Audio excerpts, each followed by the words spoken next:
Do you think that a majority of the pilots would agree with you? I think a vast majority. A vast majority. Even though it's a silent majority. Major Jeremy Gordon and Captain Josh Wilson fly the Air Force's most expensive fighter jet, the F-22 Raptor. But both of these Iraq war veterans say there's a serious flaw with the jet and have taken the extraordinary step of risking their careers by appearing on 60 Minutes without permission to blow the whistle. We are waiting for something to happen. And if it happens, nobody's going to be surprised. I'm Steve Croft. I'm Leslie Stahl. I'm Morley Safer. I'm Byron Pitts. I'm Anderson Cooper. I'm Scott Pelley. Those stories tonight on 60 Minutes.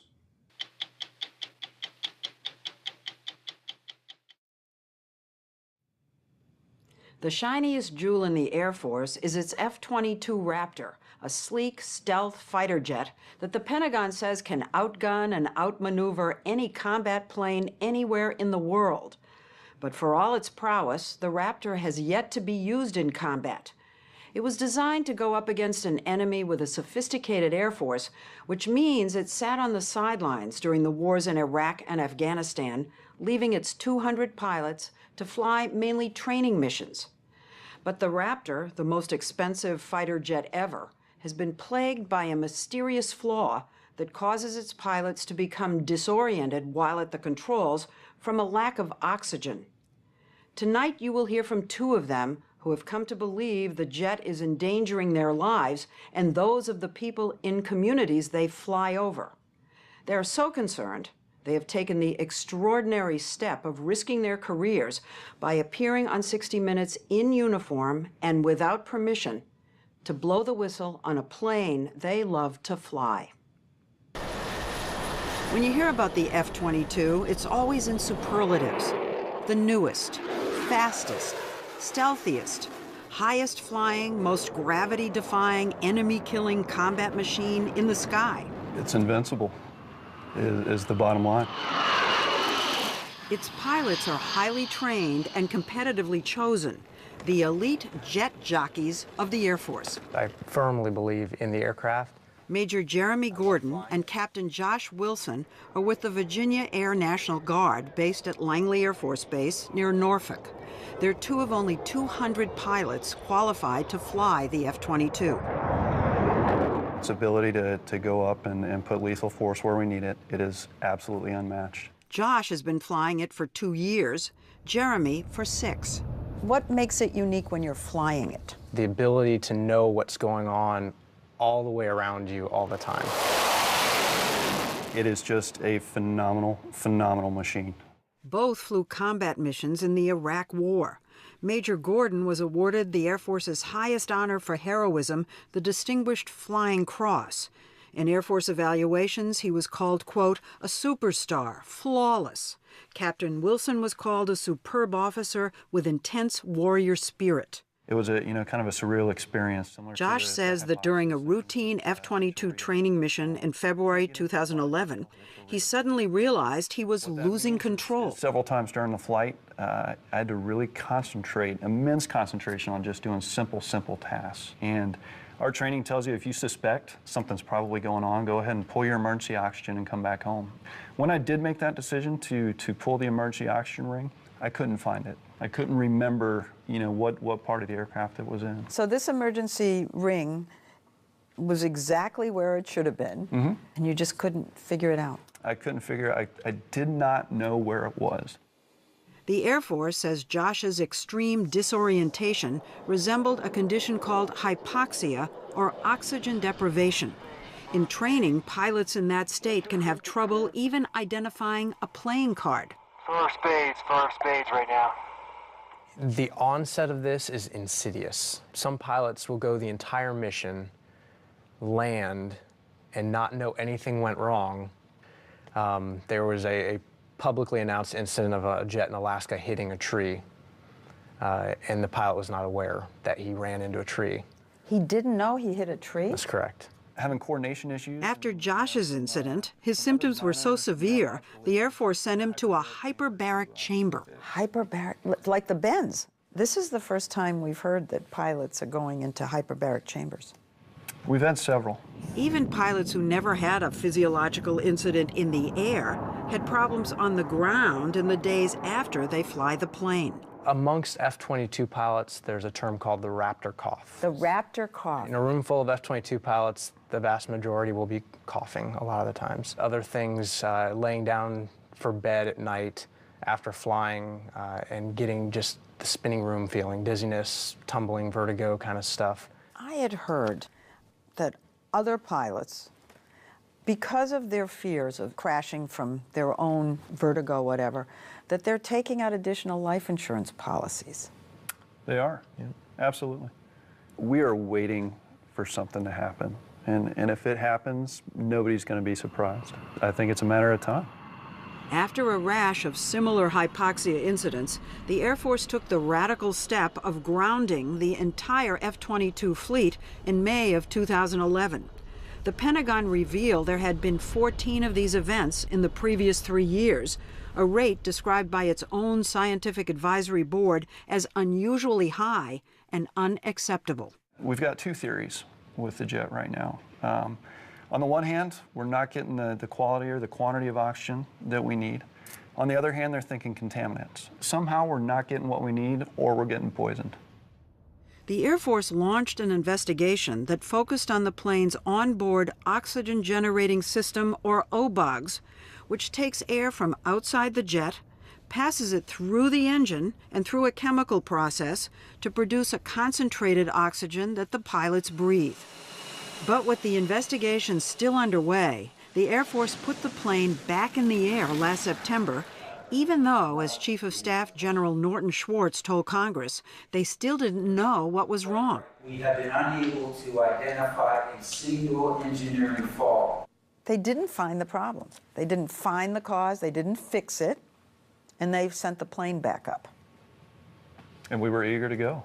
We couldn't wait to get back Well, in the air. wait a minute, they didn't find the problem. No, they didn't. Why were you eager to go? Because we're pilots.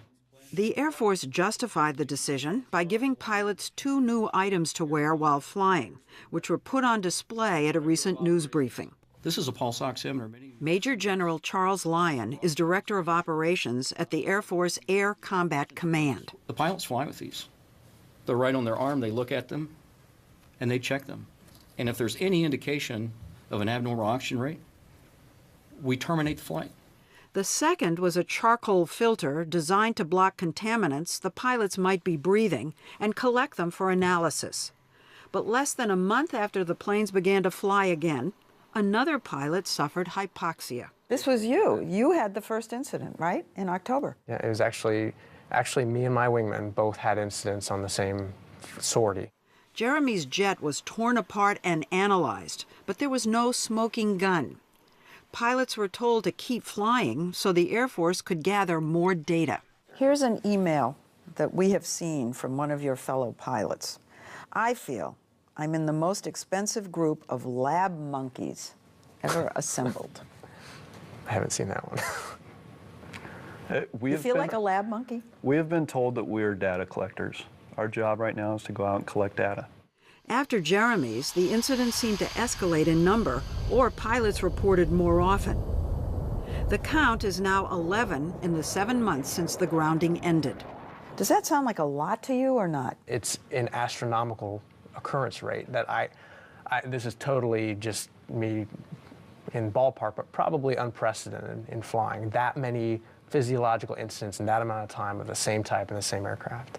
The Air Force has confirmed that they have never seen such high rates of hypoxia in any other aircraft, with 36 of the 200 pilots reporting an incident, or 18%. Ladies and gentlemen, the Power Loop.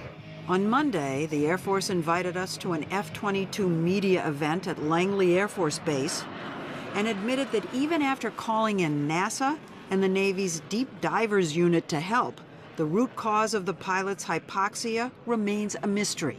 General Michael Hostage is head of the Air Combat Command, which runs the F-22 program.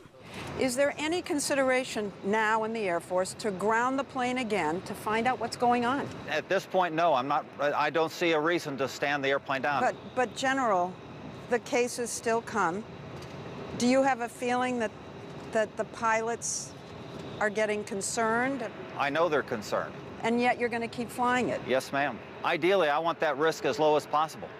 I'm not able to drive it as low in this airplane as I am with others because of this unknown circumstance, but I've driven it down to a level where we believe we can safely operate the airplane. Why is it taking so long to find out what the problem is? Well, if I knew what the problem was, it would be gone. I just have not found the problem yet. In your opinion, is the F-22 safe to fly? I'm not comfortable answering that question directly. I am not comfortable flying in the F-22 right now. I am currently not flying the aircraft. In a rare show of defiance for Air Force officers, both men informed their command in January that they were going to stop flying. The Air Force says there is an inherent risk in flying, period. Any of these planes. Yep. It kind of sounds like, man up, guys. There's a risk. Come on. Absolutely, there's an inherent level of risk, just like there's an inherent level of risk with driving. I mean, if there's a mechanical risk. If there's a mechanical risk or even an enemy threat where I'm trained to deal with that threat. But this is something strapped to my face under which I have no control what's coming through that tube, which means there may be a point when I don't have control over myself when I'm flying. To make matters worse, some of the pilots began coughing up black sputum. Air Force doctors cut into oxygen hoses, found, as this doctor's photo shows, black residue, and determined that the new filters that were supposed to be protecting pilots were shedding charcoal, and pilots were breathing it in. Have the doctors spoken out? Have the doctors come forward and said, our pilots are having serious issues here? We have to find the cause, and until we do, these pilots shouldn't be up there. Absolutely. Yes. They have? Absolutely. Well, just last week, the Air Force quietly removed the filters. They plan to install a new filter, date undetermined. So where does all this leave our two pilots? 2 weeks after Jeremy stopped flying, he was called in. I was asked to make a decision that day whether I wanted to fly or find another line of work. Fly or you're out. That was it. At that point, Jeremy's Air Force doctor put him on do not fly status for medical reasons. In Josh's case, he's been reprimanded for not flying, his salary cut substantially, and he's been summoned to a hearing next week. The pilots could face further disciplinary action for speaking to us, which is why this man was seated just off to the side throughout the interview. He's Congressman Adam Kinzinger of Illinois, an Air Force pilot himself, who Josh and Jeremy went to with their concerns in order to gain protection under the Military Whistleblowers Act. So Congress passed a law for just this situation? Yeah, Congress granted protection to whistleblowers in general, and specifically military, to say, if you have a concern, not something like, obviously little, but something pretty big and serious. Like this? Like this. You have a right to talk to your congressman, because just because you join the military doesn't mean you give up your right to citizenship. Kinzinger thinks the Air Force is wrong to punish any pilot who doesn't want to fly for health reasons.